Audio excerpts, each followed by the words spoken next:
Bonne rentrée à tous tout le monde, j'espère que vous arrivez à profiter de ce moment assez spécial dans la vie d'un homme, d'une femme. La rentrée, l'odeur des nouveaux carnets de liaison, les nouveaux plannings, les nouveaux profs. Est-ce que je dois râler face à mon prof principal? Est-ce que j'ai de la chance? Est-ce que vraiment il y a autant de meufs dans ma classe que de mecs? Qui est-ce que je vais devoir pécho pendant les 3 premiers mois de ma scolarité avant que ce soit trop tard? Nous allons parler aujourd'hui des news Marvel, puisque qui dit rentrée dit reprise des news. Là, c'est vrai que cet été, il y a eu pas mal de choses qui ont un petit peu été en suspens sur la chaîne, mais surtout dans l'industrie. On a eu un petit truc qui s'est passé avec la grève des scénaristes, qui fait que 2024 risque d'être pas terrible en termes de sortie, mais ce sera peut-être l'occasion pour certains, je sais pas, d'ouvrir vos chakras et de vous immerger dans d'autres genres. Pour ma part, c'est vrai que je suis dans un marathon One Piece en ce moment, donc voilà, j'en profite aussi un petit peu de ce temps mis à disposition pour découvrir des choses que j'avais pas forcément le temps de découvrir avant. Et on va aussi sur la chaîne se servir de la chaîne secondaire, par contre, pour parler beaucoup plus cinéma en tout genre, sans me prendre la tête par rapport à l'algorithme et tout, parce que c'est vrai que sur YouTube, vous n'êtes pas sans savoir que quand un film sort, il faut limite être le premier à en parler sur YouTube si on veut faire des vues. Moi, j'ai signé pour être passionné, mais je n'ai pas signé pour être pauvre, n'est-ce pas? Donc, ce que j'ai décidé de faire, c'est plutôt que de parler d'un film qui est sorti il y a peut-être des années, ou même 3 semaines, sur la chaîne principale, au risque que ça bide énormément, car beaucoup de critiques déjà disposent sur la toile, j'en parlerai sur la chaîne secondaire où vous avez déjà la critique de Once Upon a Time in Hollywood que j'ai découvert hier au moment où je tourne cette vidéo et dont j'ai tenu à extérioriser parce que je vous laisse aller voir, je suis pas du tout d'accord avec ce que j'ai lu durant toutes ces dernières années, le livrant un peu comme un banger. Moi j'ai trouvé le film ultra frustrant, donc si ça vous intéresse, n'hésitez pas à aller sur la chaîne secondaire et à vous abonner parce qu'il y a plein d'autres choses qui arrivent. Quoi qu'il en soit, nous allons parler des dernières news Marvel et vous n'êtes pas sans savoir qu'il y a eu une petite vague de reports. Tiens, comme c'est étonnant, les séries Ironheart, Daredevil Born Again et Wonder Man sont officiellement reportées en raison de grève à Hollywood. On va revenir là-dessus un petit peu après. Le tournage de Ironheart est bien terminé, mais la série ne peut pas être finalisée actuellement. Et concernant les deux autres, les tournages ont été stoppés plus tôt cette année et sont loin d'être terminés. Voilà, ça on en avait parlé, notamment je crois quand on parlait de Deadpool sur la chaîne. Deadpool qui, il me semble, si je fais pas erreur, devait sortir normalement et doit sortir normalement toujours en mars 2024. Ça paraît très compliqué à cause de la grève des scénaristes. Donc voilà, attendez-vous à un report aussi de Deadpool, en vrai de vrai, et de plein d'autres choses, hein. Pas que du MCU, parce que ça risque d'être un petit peu le gros bazar. Donc c'est pas forcément étonnant.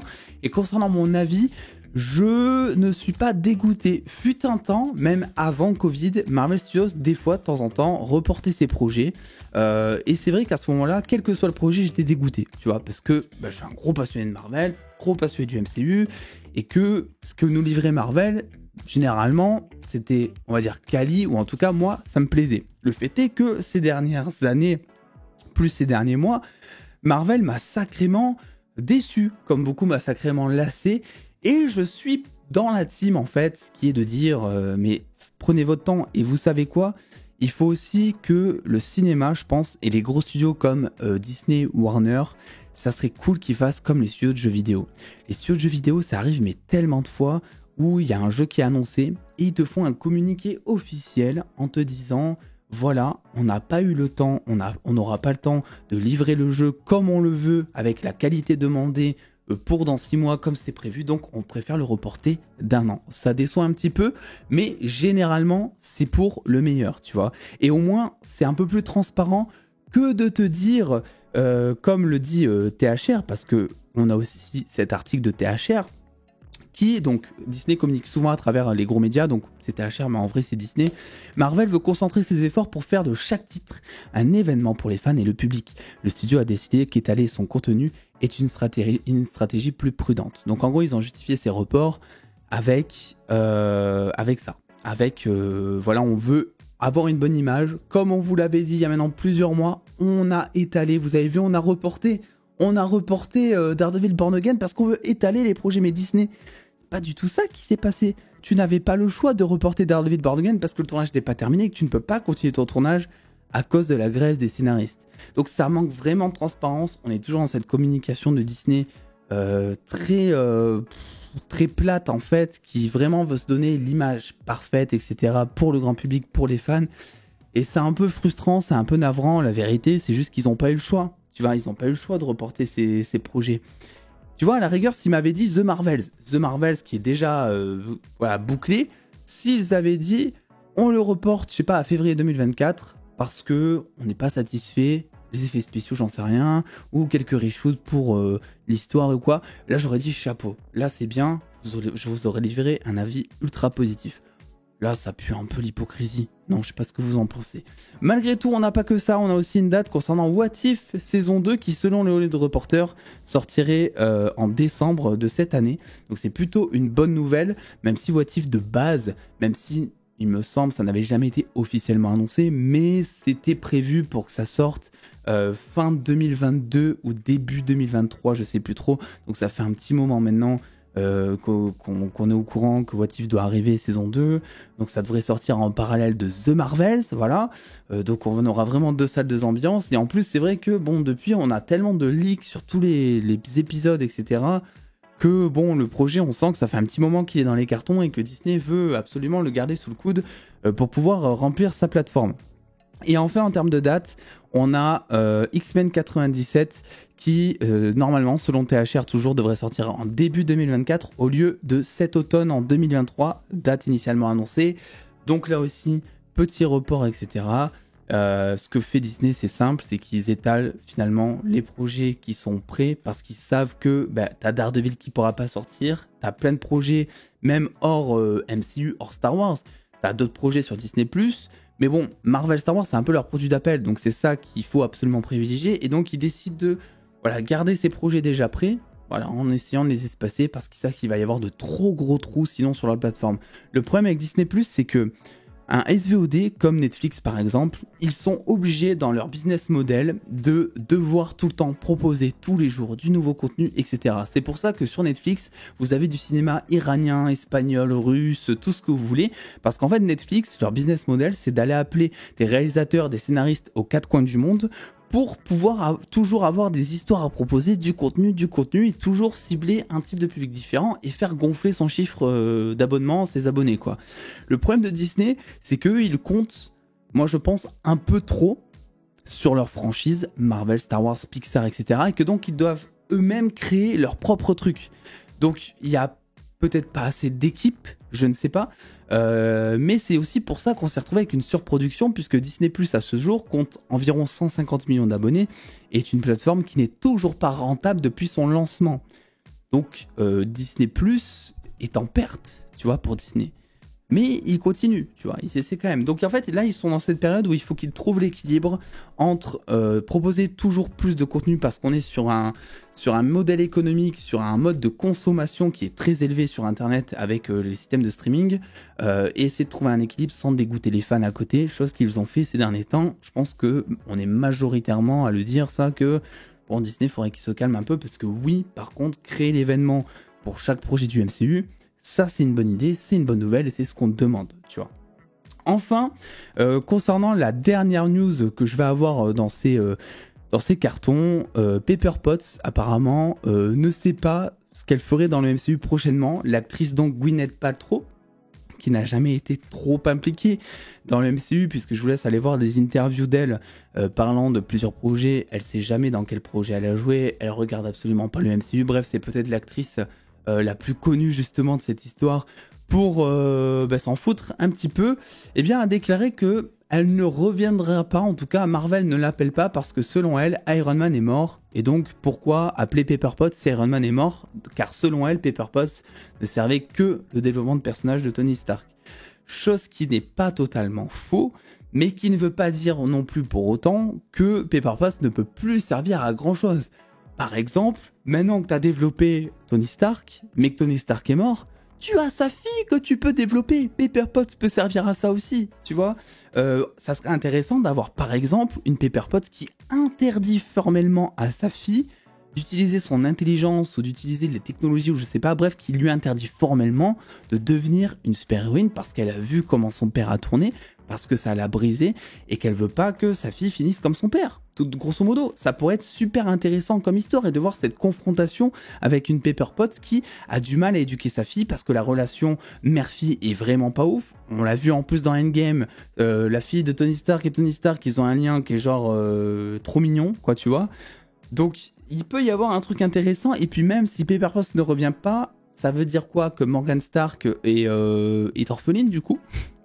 C'est bizarre, non? On est d'accord. Si tu remets Morgan Stark dans la MCU, j'espère qu'ils vont le faire parce que sinon ça serait du gâchis, ça serait super intéressant parce que c'est l'héritière d'un des personnages les plus appréciés du MCU et plutôt que de revoir un hologramme de Tony Stark dans Secret Wars ou même de voir un variant de lui ou je sais trop quoi, je préfère largement qu'ils se servent de Morgan Stark pour faire vivre encore, on va dire, Tony Stark d'une certaine manière. Je sais pas si vous voyez ce que je veux dire. Peut-être même, tu vois, là, ça serait encore intéressant et ça comblerait tout le monde.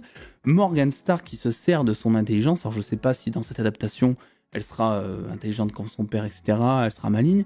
Mais imaginons, elle se sert de cette intelligence pour recréer une intelligence artificielle de Tony Stark.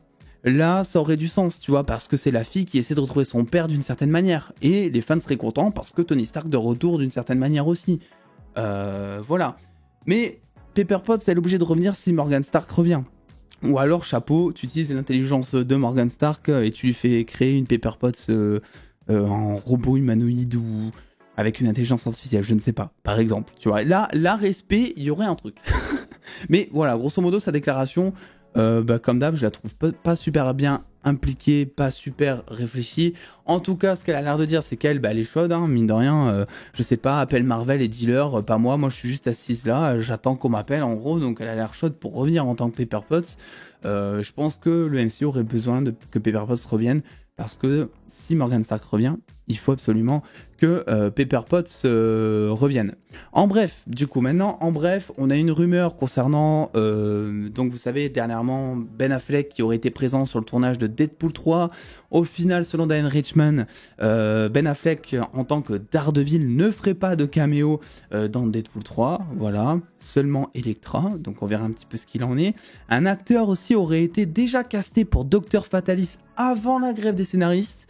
Je vous le mets en très bref parce que, comme je vous l'avais dit dans une précédente vidéo, c'est très facile de dire « Oui, alors ils avaient prévu ça avant la grève des scénaristes » parce que finalement, une fois que la grève des scénaristes sera passée, s'il faut, les plans vont changer. S'il faut, c'était totalement du bullshit pour faire des stats sur Twitter. Tu vois, tu sais pas vraiment ce qu'il en est, si c'est fiable ou pas au final. Quoi qu'il en soit, ce qui est vrai, c'est que Fatalis apparaît normalement dans le comics Secret Wars. Et ça serait super intéressant de le voir, même si à côté, t'as Kang, tu vois.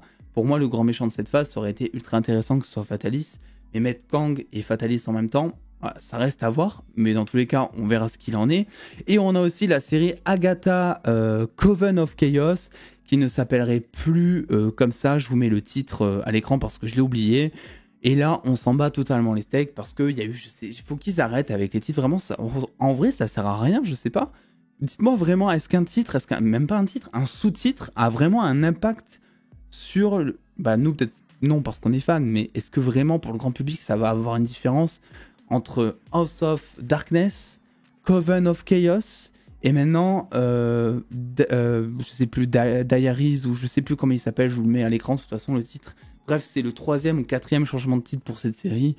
En vrai, je trouve ça presque un peu ridicule. Donc on verra le titre définitif. Ils ont fait ça aussi pour Captain America 4 qui a changé de nom 3 fois. C'est très bizarre. Tu sens que vraiment il y a une équipe marketing qui est dédiée, tu sais, à trouver le titre qui est vendeur et qui en même temps décrit bien le projet. Et, je sais pas trop quoi en penser. Donc voilà ce que j'ai pour vous pour aujourd'hui. Les news Marvel vont un petit peu reprendre, je pense pas à la même ampleur qu'il y a maintenant 6 mois ou un truc comme ça, parce qu'il y a moins de news Marvel aussi, parce qu'il y a une grève, etc. Mais on reviendra, j'essaierai de revenir au moins une fois par semaine sur un petit récap de toutes les news Marvel et les dernières rumeurs qui sont tombées. Je me dis que ça peut être intéressant, et puis comme ça, moi je peux toujours me faire kiffer, et c'est aussi l'occasion de donner mon avis sur des choses dont vous me parlez finalement quand je suis en stream ou autre. Donc là, au moins, je prends le temps un peu d'étaler mon avis, d'expliquer le pourquoi du comment. Donc quoi qu'il en soit, très bonne rentrée à vous. Si jamais vous reprenez aujourd'hui ou même cette semaine, force à vous. J'espère que vous arriverez à profiter de ce moment, même si je sais que pour certains, c'est un moment qui est pas si drôle que ça. Sur la chaîne, on essaiera de continuer d'être le plus positif possible, même si ça va être compliqué. qu'il y a la grève des scénaristes, etc. Donc on va quand même essayer de véhiculer notre passion du MCU, de DC, de la geekerie en général. Et puis attends les dos, prenez soin de vous, faites votre bien kiffer. Des bisous les dos.